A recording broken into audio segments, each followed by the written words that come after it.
तोंडाला पाणी सुटेल अशा शेवग्याच्या शेंगाची भाजी आज माझ्या पद्धतीने बनवून बघा।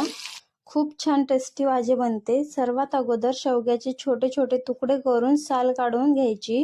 त्यानंतर कढईत पाणी घेऊन त्यात सोललेल्या शेंगा, हळद टाकून छान उकळी काढून घ्या।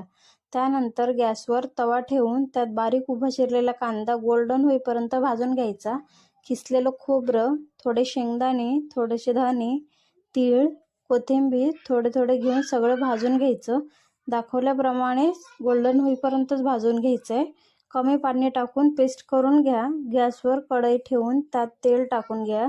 जिरा, कढीपत्ता टाकून त्यात वाटलेलं वाटण टाकून छान गोल्डन होईपर्यंत परतून घ्यायचंय। त्यानंतर मीठ, 2 चम्मच मिरची पावडर, 1 चम्मच कांदा लसूण मसाला, हळद, 1 चम्मच धना पावडर टाकून मिक्स करा।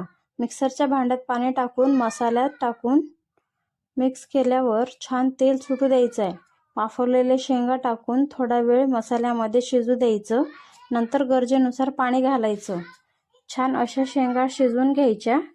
एकदा माझ्या पद्धतीने भाजी बनवून बघा, खूपच टेस्टी बनते। त्यासाठी रील सेव्ह करून घ्या। भाजी खाण्यासाठी तयार आहे। आवडल्यास लाईक शेअर करा। अशा सोप्या चविष्ट घरगुती रेसिपी